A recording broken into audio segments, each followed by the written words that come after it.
because the loud signals are usually the least honest. Most people think attraction is obvious: flirting, compliments, long texts, big gestures. But real attraction is usually quieter than that. Less performance, more gravity. That's the part nobody talks about. Because the truth is, when someone is deeply drawn to you, they usually don't become louder. They become more careful, more aware, more present in ways that don't look dramatic from the outside. And if you only know how to spot attraction when it's obvious, you'll miss the kind that actually means something. We've been trained to watch for the cinematic version, the smile that lingers too long, the perfect line, the instant chemistry. But in real life, especially with people who feel deeply, attraction rarely arrives polished. It leaks out, in pauses, in restraint, in tiny shifts they don't even realize they're making. That's why quiet attraction feels so confusing. It doesn't announce itself. It reveals itself. Like when someone suddenly becomes more precise around you.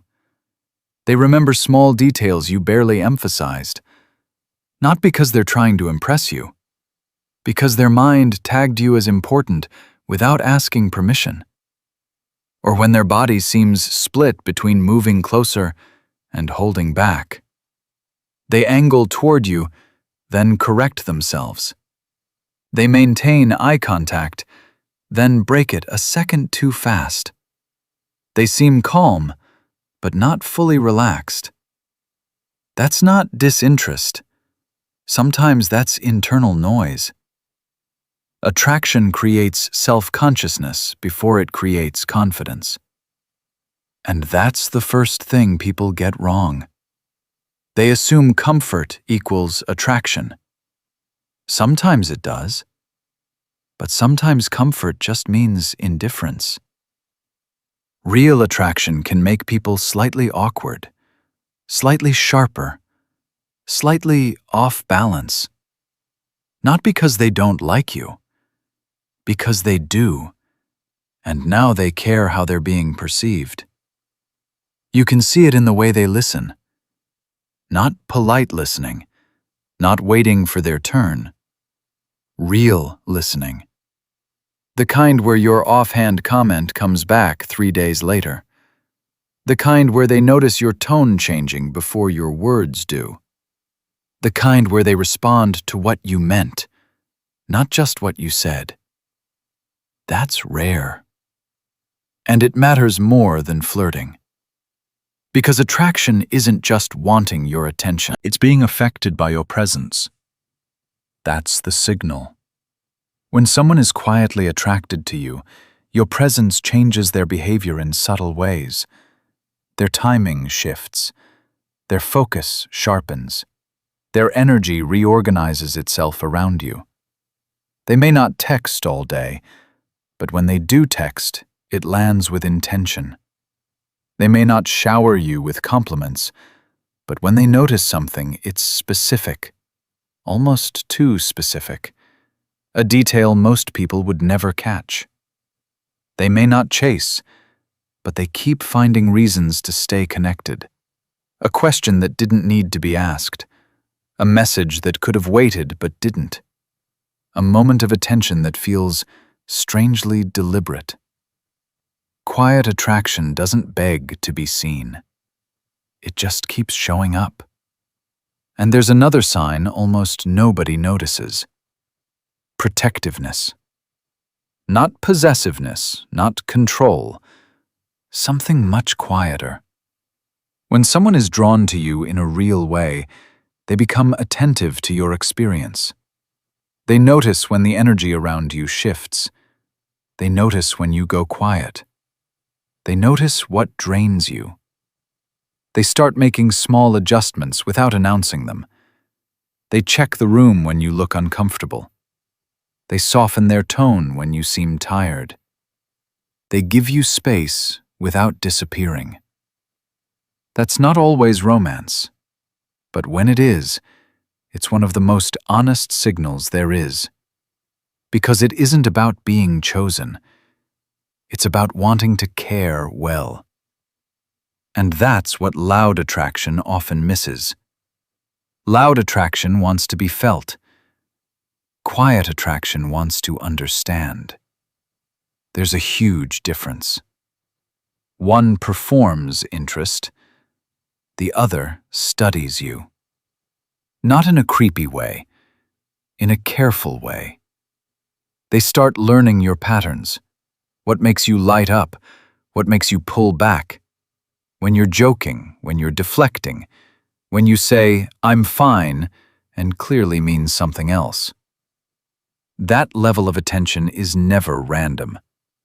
People do not deeply observe what they do not value.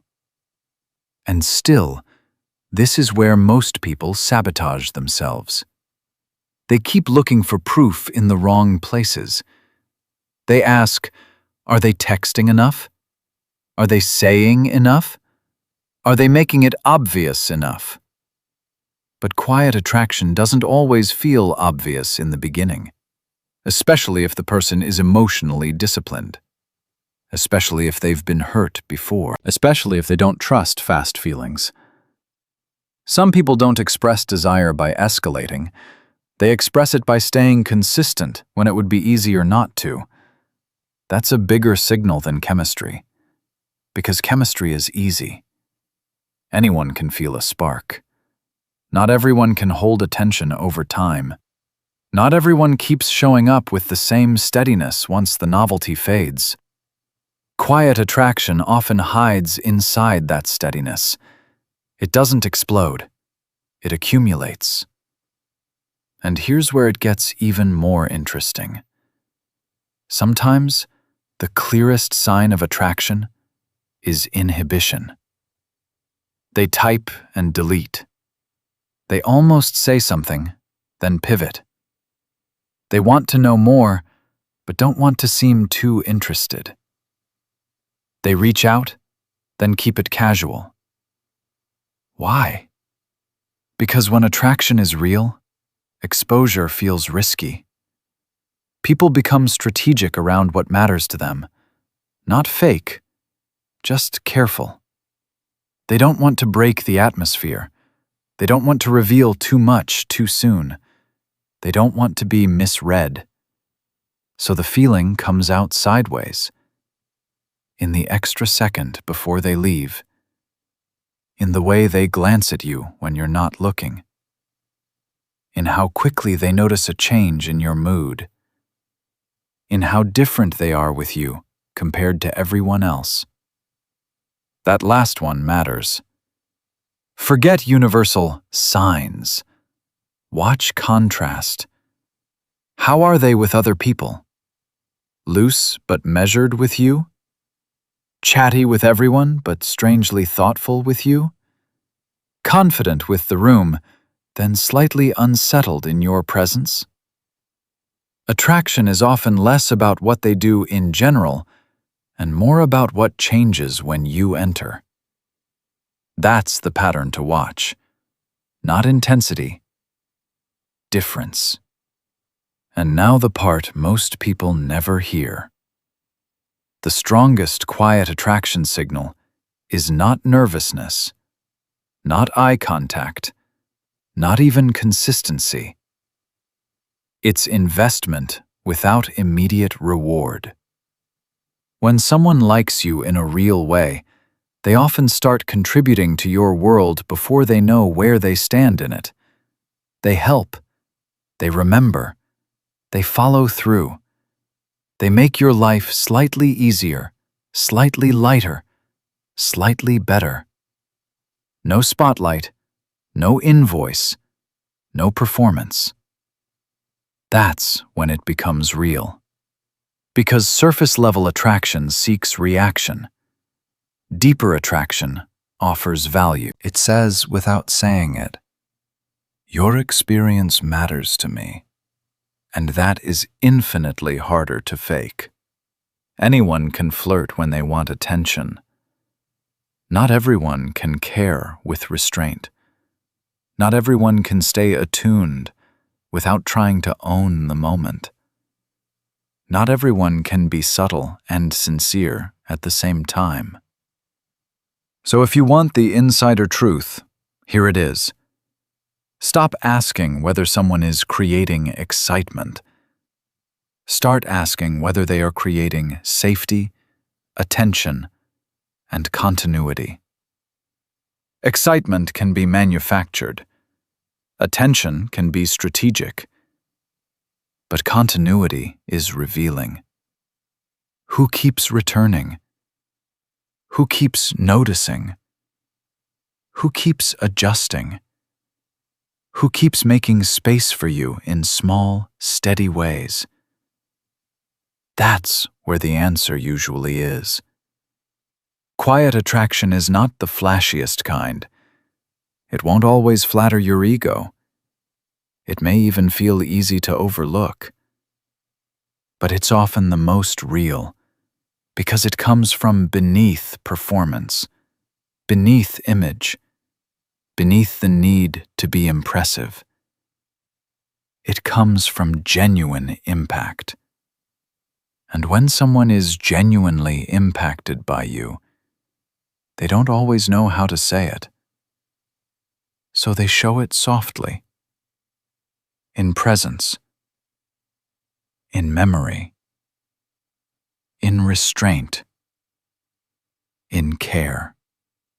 And if you learn to read that, you'll stop confusing noise for depth. You'll stop chasing what looks convincing. And you'll start noticing the people who were telling the truth the whole time, just very quietly.